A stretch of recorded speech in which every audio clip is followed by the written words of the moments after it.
I was 39 years old the afternoon I stood at my father's memorial bench with no folder in my hands, no phone in my pocket, and no proof of anything except what I remembered. And I told 60 people exactly how much money had disappeared. But this story really starts 4 years before that afternoon, the week we buried him. My name is Iris Bennett. I'm 39. And for 11 years I've audited perpetual care trusts for cemeteries across 3 counties, the funds that are legally required to outlive every single person who ever visits them. I know exactly what it looks like when money that's supposed to last forever, quietly, doesn't. My sister told our family, and then our church, and then a local reporter, that I had washed my hands of our father the day we buried him. She said it the way you'd read out a grocery list, flat, certain, like it was simply a fact everyone already knew.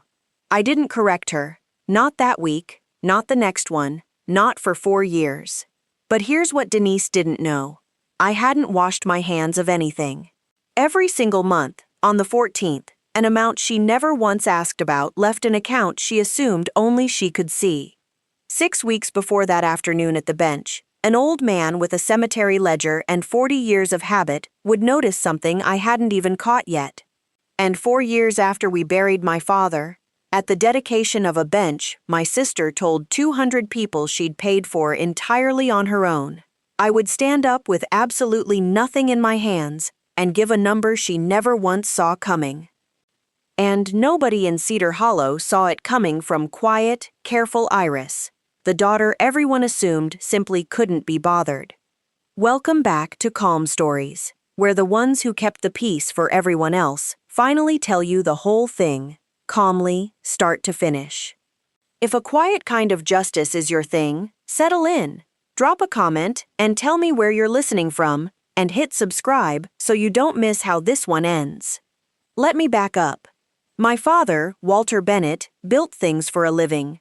41 years running a one-man cabinet shop on the edge of Cedar Hollow, and in his spare time, he built the duplex on Larkin Street, board by board, weekends and evenings, because he didn't believe in paying someone else to do what his own 2 hands could do just as well.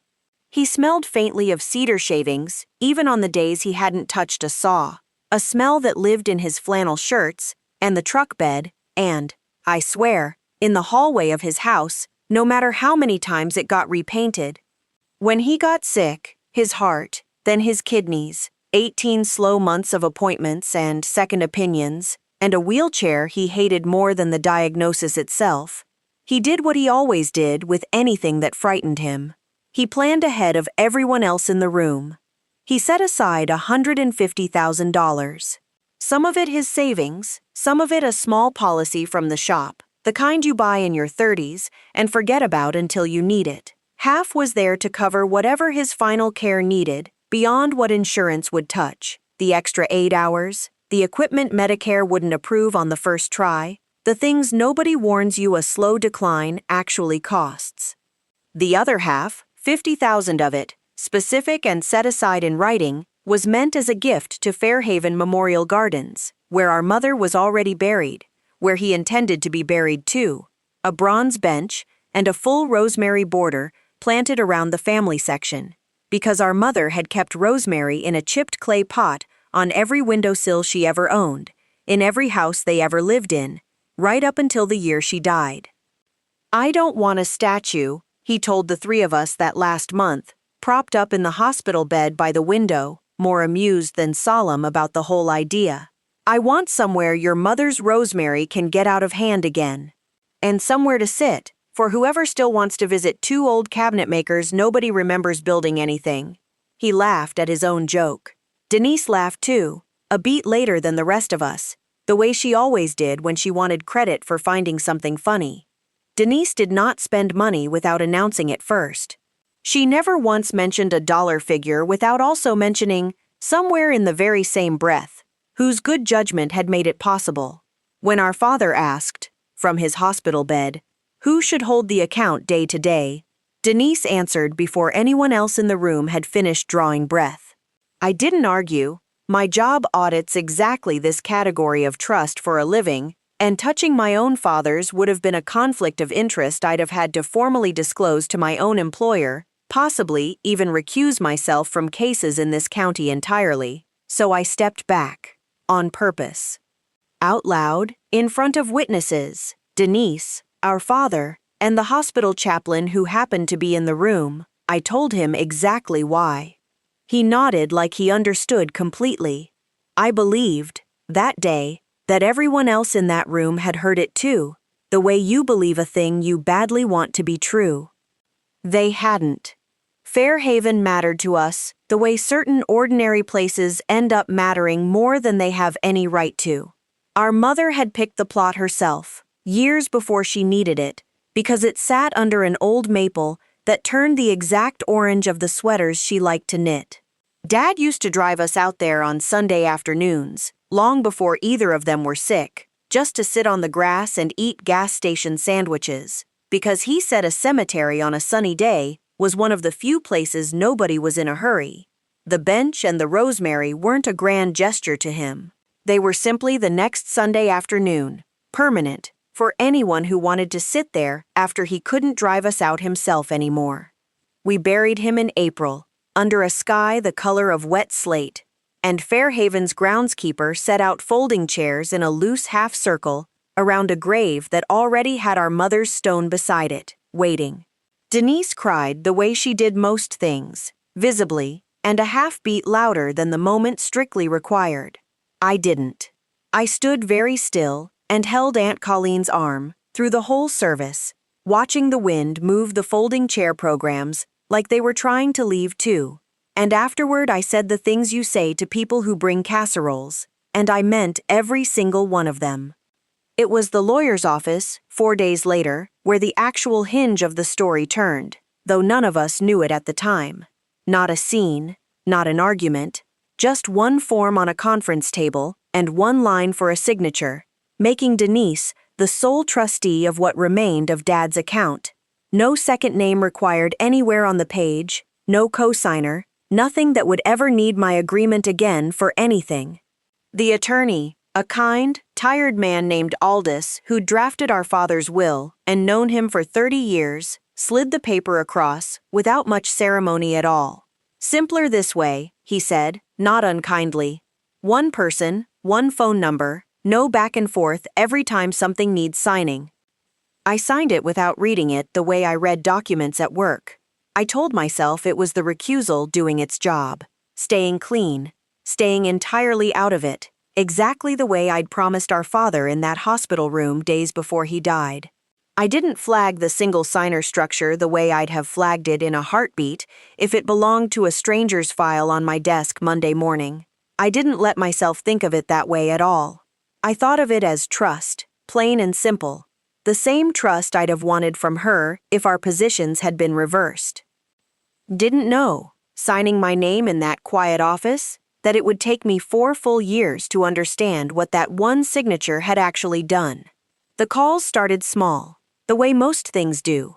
Denise handling the headstone order, Denise handling the obituary proofs, 3 drafts back and forth with the paper before she was satisfied. Denise handling every thank you card to everyone who'd sent flowers, 140 of them in total, each one signed only with her own name, though half those flowers had been addressed to both of us on the card that came with them. By the 6-month mark, it wasn't only handling things anymore. It had become narration. In the family group text, a thread that used to be for birthdays and recipes, Denise started posting photos from the cemetery, new sod settling in, a small brass marker at the base of the plot, with captions like, "So proud to be the one carrying this for Dad," and, once, simply, "Someone has to actually show up." Nobody in the thread ever asked who she meant. I knew. I read that second one 3 times, standing at my own kitchen counter with the phone in my hand, then set it face down and went back to making dinner like nothing in my chest had moved at all.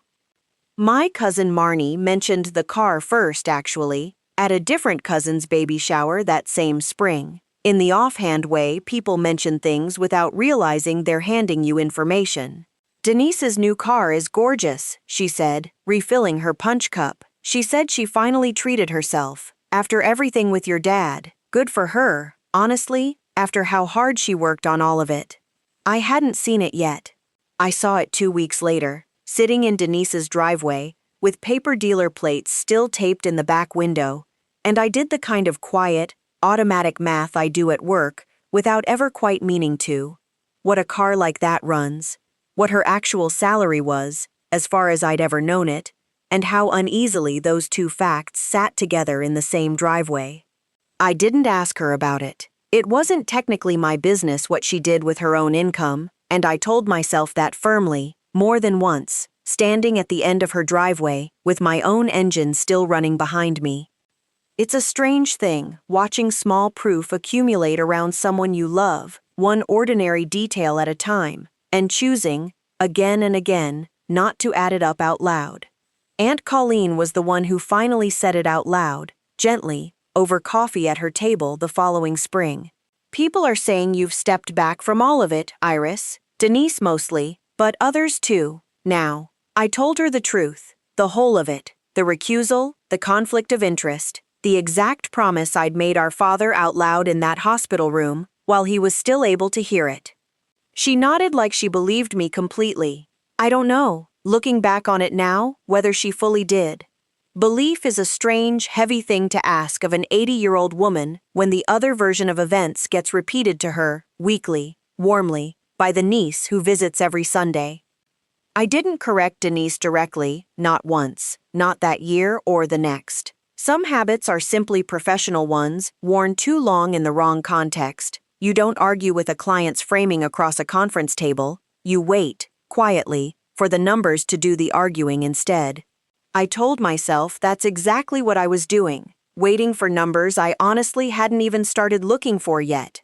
A year in, almost to the week, I asked Denise one single question, just one, and I asked it the way I'd ask any client at work, pleasant, specific, easy enough to answer if there was truly nothing behind it. How's the garden fund looking these days? I'd love to see roughly where we are before the anniversary. She didn't answer for 2 full days. When she finally did, it was 4 short lines, no numbers anywhere in them, ending with, "I have it handled, Iris. You really don't need to worry about something you weren't around for." I read that message on my lunch break, sitting at my actual desk, 12 feet from a filing cabinet full of exactly the kind of case where I flag this precise sort of non-answer for a living. I closed the message. I finished my sandwich. I told myself it was grief still talking, 4 years running now, and that grief says strange things to the sister who stepped back, however sound her reasons had been at the time. But I noticed it, the way you notice a draft creeping under a door you haven't opened in a while. I didn't ask again for a long time after that. A few months later, I had an entirely unrelated reason to call the care facility where Dad had spent his last 18 months. A small refund check, mailed to an old address, that I was trying to get redirected to Aunt Colleen since she was still listed as the secondary contact on file. The woman who answered billing introduced herself as Renata, and she was kind in the particular, practiced way people are kind when their whole job is talking to grieving families. "Oh, the Bennett account," she said, and I heard her typing on the other end. "We actually tried reaching your family about this a few times last year. There's a small credit balance we never got confirmation on how to close out. I believe I spoke with your sister about it twice, but we never heard anything back after that." I asked her, carefully, casually, the way you ask a question you don't want to sound like you're actually asking, whether she could tell me the total the facility had billed against Dad's account over the whole of his stay, just for my own tax records, I said, which wasn't exactly a lie. She read me a number plainly, simply, over the phone, the way a stranger reads out a fact she has no reason to guard. Just under $41,000, start to finish, all 18 months, itemized and final. I wrote nothing down. I didn't need to. 41,000 is not a hard number to hold on to once you've heard it clearly stated once, not for someone who spends her working life holding numbers exactly like it. I thanked Renata for her time and hung up, and I sat in my car in my own office parking lot for a few minutes before going back inside, doing the kind of arithmetic that doesn't require a calculator, only patience. 41,000 for his care. Whatever portion of the rest had genuinely gone into the garden so far, which by every visible sign out at Fairhaven wasn't much yet. A section cleared, a few early plantings, nothing close to $50,000 of finished work. Even being generous, even leaving room for money I genuinely couldn't see, the arithmetic left a gap I couldn't explain away as grief, or timing, or simply not always knowing where every dollar in a family account goes. I didn't call Denise that day either. I didn't call anyone at all. I went back inside, finished my afternoon the way I finish every afternoon, and told myself I'd wait until I had something sturdier to stand on than one phone call and my own memory. I didn't yet understand that sturdier, for what this story would actually need, was never going to mean paper. Work has a way of handing you your own life back when you least expect it to. 8 months later, I sat across a conference table from a woman named Priscilla in Delford County, 71 years old, still in the cardigan she'd worn to church that morning, explaining to me that her late husband's memorial fund had been overseen for 3 years by her own brother-in-law, who also happened to own the landscaping company hired, exclusively and without competing bids, to maintain the plot. He'd paid himself, at his own rates, straight out of the very account he was legally bound to protect. He's family, she kept saying, like it was an answer, instead of the actual problem. I never thought to ask him to show me anything. You don't audit family. I sat with that sentence longer than I let her see. Nothing about her brother-in-law's arrangement was dramatic. No headline in it anywhere, no single smoking gun invoice. Just quiet, and steady, and completely unaccountable to anyone who wasn't specifically trained, and specifically willing, to look closely at someone they loved. You don't audit family, I told her, gently, closing the file. But sometimes, family still needs auditing anyway. That's not the same as not loving them. I didn't fully hear myself say it until I was back in my own car. I drove home that evening, without turning on the radio at all. I found myself doing math I hadn't fully let myself do before. Not with documents, because I genuinely had none in front of me, but with what I actually, certainly knew, cold, the exact way I know any set of figures I've studied closely enough to carry, Dad's original balance. What a rosemary garden and a bronze bench, for a cemetery that size, should reasonably cost, because I have priced almost exactly this kind of project for my job, more times than I could count on both hands. What 18 months of supplemental facility care, at the specific place he'd been in, should honestly have run, give or take, a reasonable margin. The numbers I could hold entirely in my own head did not add up to $150,000 spent. They didn't come remotely close. I didn't tell a single person that night. You don't accuse your own sister over arithmetic you did alone in a parked car in your own driveway. I gave her the real chance in her own kitchen, on an ordinary Tuesday evening, with nobody else in the house to hear either of us. I didn't bring a single piece of paper with me. I asked her plainly, without any edge in my voice at all, the way I genuinely want to be asked myself. Denise, I need you to walk me through the garden fund. Not because I don't trust you, because I've priced this exact kind of project for work more times than I can count, and the numbers I'm carrying in my head don't land anywhere near where I'd expect them to. Help me understand what I'm missing here. She didn't answer the actual question, not once, in 20 full minutes of talking. What she did instead was remind me, carefully, precisely, like she'd rehearsed the list in the car on the way home from somewhere, of every holiday I'd missed since the funeral, every phone call she'd made that I somehow hadn't, every single time she'd carried this entire family while I audited other people's grief for a paycheck. Her voice never once rose, neither did mine. That was almost the worst part of the whole conversation, how calm we both managed to stay while she said absolutely nothing true. I'm not trying to fight with you, I said. I'm asking you a professional question I'd ask anyone. What did the garden actually cost so far? What's left? It's handled, Iris. That's not a number. It's handled, she said again, and something in her voice had gone thin and bright, the way a wire sounds right before it's pulled too tight to hold anything anymore. I don't owe you an accounting of a fund you refused to even touch. I didn't refuse. I recused. Dad heard me say why, in that hospital room, and so did you. I think you should leave this alone, Iris, she said finally, standing by her own front door. You washed your hands of Dad a long time ago. Don't come back now and pretend you get a say in any of it.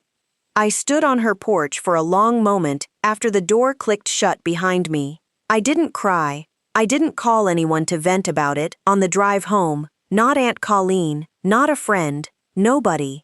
Something had simply gone still inside me, the particular kind of stillness that isn't calm so much as clarity, finally arriving, years late, but arriving all the same.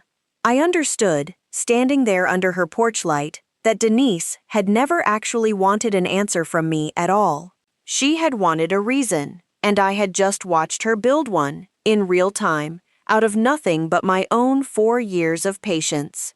I didn't say a word for almost a minute in that driveway. I didn't flinch, either. I just knew. On the drive home, I passed the duplex on Larkin Street, sold off 2 years earlier as part of settling the smaller half of the estate. Someone else's porch light was on now. Someone else's bicycle lay tipped over on the lawn where our father used to park his truck.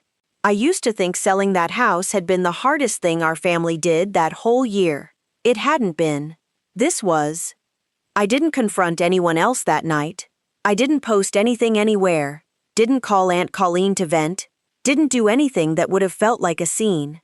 I sat alone at my own kitchen table with a plain legal pad, the only paper I let myself use, and I wrote down, in my own handwriting, every figure I actually knew for certain to be true, from memory, dated and specific, exactly the way I'd document a finding for my own case file, not to build anything against her.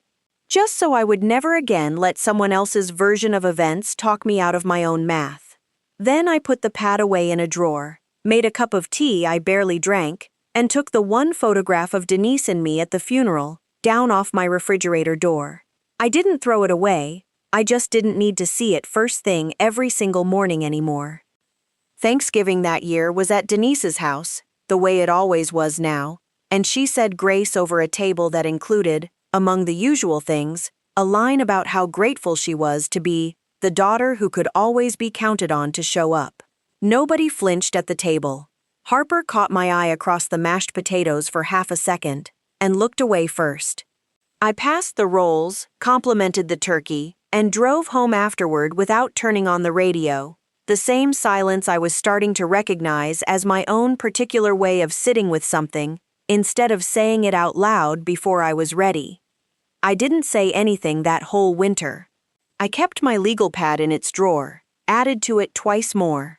Renata's figure, dated, the car in the driveway, dated, and otherwise lived my ordinary life, went to work, took Harper to lunch twice without her mother knowing, and waited, the way you wait for a kettle you already know is going to boil eventually, without needing to stand over it the whole time. The dedication was announced 8 months after that. A bronze bench, a full rosemary border around the family section, a small plaque bearing our father's name and dates. Denise called it, in the invitation she mailed to 200 people, a project I'm honored to have fully funded myself, in loving memory of my father. She used the word myself twice in 4 sentences of that same letter. A reporter from the Cedar Hollow Gazette, a young woman named Marta doing a soft human interest piece for the weekend edition, called Denise for a quote and got exactly the story Denise wanted told, word for word. She called our family one of Cedar Hollow's quietly generous ones, in the draft that ran online. I read it the week before the ceremony and felt something in my chest go very cold and very calm at the very same time, the two feelings arriving together like they'd been waiting on each other. Stay with me. The part where a cemetery ledger says something my sister never expected is coming, so hit subscribe now, and let's get to that bench together. Around that same week, I ran into Ed Marsh out at Fairhaven, 70 years old, on the cemetery's volunteer board for longer than I'd been alive, and my father's close friend, since before either of them had any gray in their hair at all. He wasn't talking to me about family that afternoon.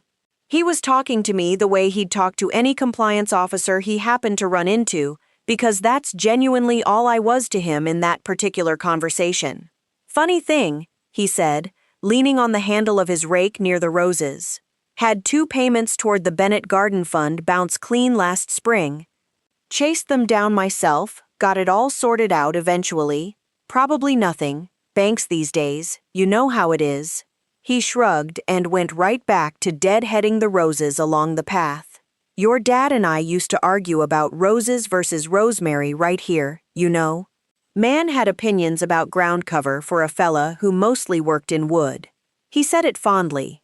The way you talk about someone you still expect to see coming around the corner some mornings. I thanked him and didn't say another word about it. Not that day. He wasn't handing me anything on purpose. He didn't know, leaning on that rake, that he was handing me anything at all. Harper called me the week before the dedication, 20 years old, my niece, the one person in that entire house who had never once repeated her mother's version of events back to my face. She was the kid who used to fall asleep in my lap during family movies long after her own bedtime, who still texted me first on my birthday every year. A habit that had somehow survived 4 years of everyone else's certainty about who I was. "Aunt Iris," she said, quiet, like she was checking the hallway behind her first. "Mom's been weird about money for like 3 years now. Weirder than usual, I mean. I don't really know what I'm asking. I just wanted to tell someone who'd actually listen. I didn't tell her what I knew. I didn't tell her what I suspected either, not that day. I only said, 'Thank you for telling me, Harper. Whatever happens next, none of this is because of you, and none of it ever will be.'" She went quiet on the other end of the line for a second, and then she said, "Okay," in a voice that sounded, for just a moment, like a kid finally being told the truth is allowed to exist out loud. If any of this is hitting close to home for you, drop a comment and let's finish this one together. The dedication is next, and I promise you, it does not go the way my sister planned it. The morning of the ceremony, I got dressed carefully, kissed nobody's cheek performatively for anyone's benefit, and left my phone in the car on purpose. I brought no folder, no printout, not even the legal pad from that kitchen table 2 years before. Just myself, in a plain gray dress, and everything I already, certainly knew. 60 or 70 people gathered around the new bronze bench under a clean September sky, the fresh rosemary border still smelling faintly of the mulch they'd laid down that same morning.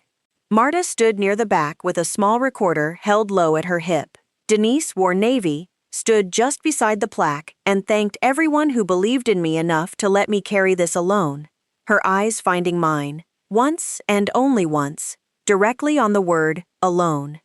She talked about Dad's hands, about cedar shavings, about a childhood neither of us had actually shared the same way, and for a moment, I almost forgot what I'd come to say, caught up the way anyone gets caught up in a well-told story about someone they loved. She said the number out loud, plainly proud of it. Every single cent of this garden came from what Dad left us, managed carefully, for 4 years, by someone who actually stayed. Applause rippled through the folding chairs, a few tears from the back row. Aunt Colleen's hand found mine and squeezed it once, and I understood, in that moment, that she still didn't know which one of us she was actually comforting. Marta had her recorder out fully now, no longer resting at her hip, the small red light on. I noticed her noticing the shift in the air before most of the crowd did. Reporters develop an instinct for the moment a pleasant story starts to bend, and hers had just started twitching toward me. I stepped forward once the applause finally settled, because someone was going to speak next for our side of the family, and for the first time in 4 full years, I let it be me. "I'd like to say something about my father," I said, and my voice didn't shake at all, because I had said this exact sentence to myself, alone in my car, at least 100 times that same week. The trust he left had $150,000 in it the week we buried him. I've priced projects like this one professionally for 11 years. For a living, the care facility he was in, and a garden roughly this size. Between his final care and everything done here at Fairhaven, that adds up to about $65,000. Honestly and carefully spent, that leaves a difference of $85,000. Money that didn't go to Dad, and didn't go to this bench either. The bench itself seemed to go quiet before the crowd around it fully did. Denise's face didn't move for a full second, the particular stillness of someone doing math in front of an audience that's already quietly doing it right alongside her. That's not, Iris, you don't even know what you're talking about. You weren't here for any of it. I'm not guessing, I said quietly, and I didn't raise my voice to match hers as it started to climb. I'm remembering. I do this exact work for a living, Denise. I know precisely what these numbers should look like, and I've known for 2 years now that ours didn't. That was the moment Ed Marsh, still holding a paper cup of coffee, cleared his throat from the second row. I can actually speak to part of that, he said, to the whole gathering, not only to me. 2 payments toward this garden fund bounced clean last spring. I chased them down personally, on my own time. Nobody asked me to say a word today. I'm only saying it now because it's true, and because Walter was my friend for 50 years of my life. Nobody had told him to say that. Nobody had warned him I'd be speaking at all that morning. The 2 facts had simply arrived on the same afternoon, from 2 entirely different directions, and landed, unplanned, on the exact same number. Denise didn't scream. She didn't need to. Her face did all the work a raised voice usually does for a person. White, then red, then very, very still. The stillness of someone finally realizing the room had already decided something without waiting for her. Here's where everyone ended up. Denise stepped down as trustee within the month, not entirely by her own choice. Fairhaven's board, with Ed's quiet support, requested an independent accounting, and she didn't fight it in the end. She's repaying what can actually be traced, on a schedule the board set for her, not one she chose herself. Greg, her husband, learned the real numbers the same afternoon as everyone else standing in that crowd. He called me himself, 2 days later, voice careful and a little raw, and said only, "I didn't know. I want you to know I didn't know." I believed him. He'd never once been part of the narration, only ever standing quietly behind it, the way Denise's husband always did at everything. Last I heard, they're in counseling now, and not only about the money. I didn't ask for a single dollar of it back for myself.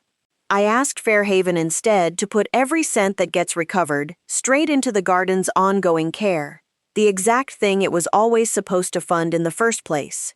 I don't need to be made whole. I need our father's name resting on something honest. Harper came to see me 2 weeks later, sat at my kitchen table, the same one with the legal pad still sitting in its drawer, and told me she'd started paying, quietly, out of her own first real paycheck, toward what her mother owed the fund. I told her she didn't have to do that. She said she wanted to. We planted 3 rosemary cuttings from the original bush together that same week. 1 for her car, 1 for mine, 1 that's still slowly rooting in a jar on my kitchen windowsill.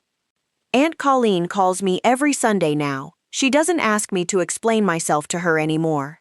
I called Renata at the facility one more time, months later, just to thank her properly for a phone call she never knew had mattered as much as it did. She laughed, a little embarrassed, and said she was just doing her job. I told her that was exactly the point. She was the only person in this whole story who simply told me the truth the first time I asked for it, without needing a reason to trust me first.